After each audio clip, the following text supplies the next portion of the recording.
I was always the one who saw to it that every kid in my school wore a red ribbon for Drug Awareness Week. Yes, I was in the student council and vice president of my class. I was determined as chairman of Drug Awareness Week that every single student, teacher, staff member, and administrator wore a red ribbon for the entire week. I had a table set up right inside the front doors of the school. As soon as someone stepped inside, one of my committee members would immediately offer the person a red ribbon with a straight pin. There were, of course, a few practical jokers. Some of the self-proclaimed stoners asked for extra red ribbons.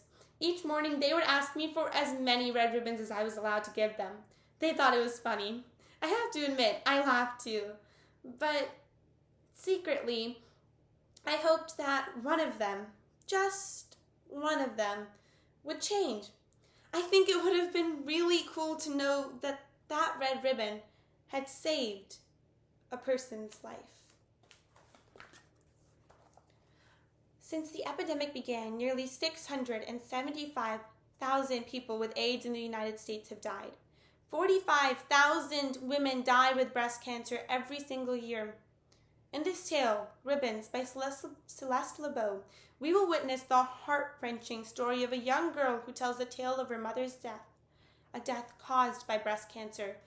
We will walk a path that shows us how truly horrifying death can be, and once we're done, we'll see that change is something that can only truly be achieved through hardship, and how much people really care. My mother has always been my #1 fan. She loved helping me organize all the red ribbons for Drug Awareness Week. She said that ribbons were a great way to show solidarity among people. She also said that ribbons were a great way to bring attention to a cause, a problem. Take AIDS, for example. Everyone wore red ribbons to show support for those affected by this disease. She told me to notice how many celebrities wore red ribbons on various televised award shows, and I did, and it was a lot. With ribbons explained to me that way, I think it's easy to see why I was so intent on making sure everyone at school wore a red ribbon for Drug Awareness Week. To celebrate the success of Red Ribbon Week, Mom made a huge feast for us. After dinner, she told us she had presents. Soon Mom returned with 4 beautifully wrapped packages. Attached to each was a bow that read, "Wear it proudly." Nicholas, my youngest brother, to whom I had just finished reading The Emperor's New Clothes, began shaking the small box wildly and shouting, "Wear it proudly, you goddess invisible clothes!" We all laughed, Mom especially. She was laughing so hard, in fact, that she had tears in her eyes. One by one, we opened our presents, looked inside, paused, and then looked confused because inside each box, wrapped in pink tissue paper, Mom had placed a pink ribbon. She told us to take the ribbons out and put them on. She handed each of us a straight pin, and we pinned the ribbons to our shirts. Mom says, "I went to the doctor today for the results of my recent mammogram.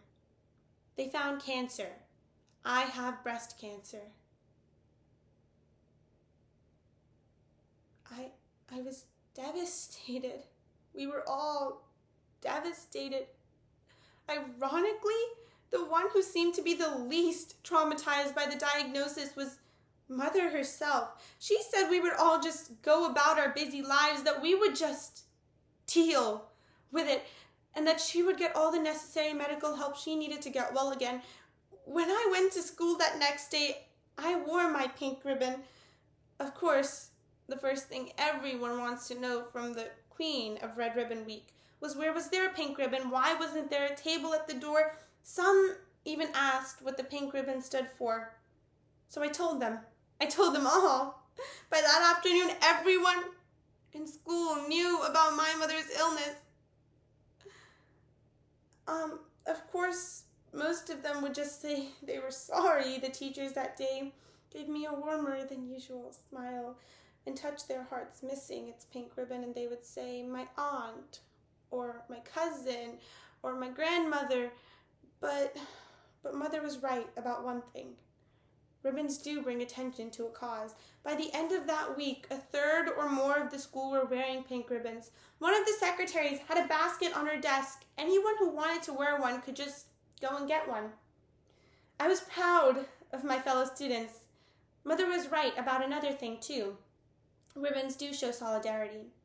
I even saw that the self-proclaimed stoners were wearing pink ribbons, just one each, because they weren't making a joke by wearing them. They were making a statement. In the end, it got really bad. Mom practically wasted away. She weighed next to nothing. I wanted to stay home with her. I really did. I knew she needed someone there, but she said she wouldn't hear of it. By now, of course, almost everyone in school is wearing pink ribbons. They ask how Mom is doing. I try to find something positive to say. I really do, but why lie? She's dying.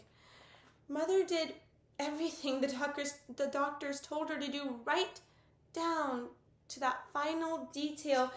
In fact, she did everything she told us she would. She was 100% honest with her all the time. There wasn't a question we couldn't ask her. The only thing I think she didn't tell us was when she was scared. And that was my big thing. I said that if she was ever scared, she could tell us. She could tell me, and I would be there for her. My mother has breast cancer. She's slowly slipping away from us, and I'm here at school trying my best to focus on what the teachers are even saying as they drone out their lectures and talk about whatever book on whatever page that I am so far removed from at the moment that I can't even think. Mom died? I barely remember the funeral. It's just a blur. You see outlines of black dresses and men in their dark suits. You shake their hands, you accept their hugs, their words of condolence, but you don't remember any of it. You can't make out the faces. And then it's over. Everyone goes home. You go back to your house that is now missing. Mother. Your mother. Mom! You don't talk much because really, what is there to say? What is there to say? You cry. All of you cry. Your brothers, your dad. You all just cry. Thank goodness it's a weekend. You have a couple days before you have to go back to school.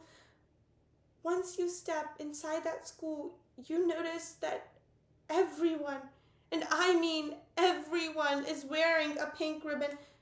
Everyone except me. By the end of that first day back at school, I wanted to scream. As I was putting my books away in a locker, a sophomore girl tapped me on the shoulder.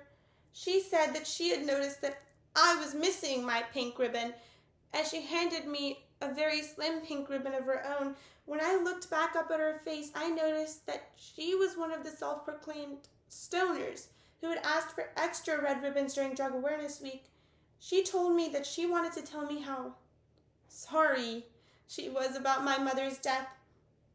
Then she thanked me. She explained how she used to smoke things she shouldn't, but she doesn't do that anymore. She said that I probably saved her life. Don't get me wrong, I'm glad that red ribbon saved a person's life, but my mother is gone. She's never coming back. Everyone I knew wore pink ribbons for weeks, and Mom still died.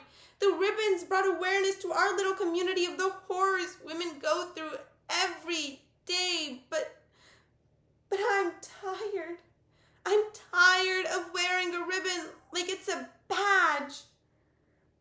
There are pink ribbons for breast cancer, red ribbons for AIDS. There's yellow ribbons to show support for our troops. There is a ribbon for any cause you can name.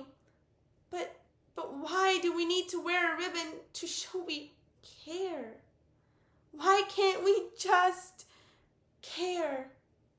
So care, care, care. Thank you.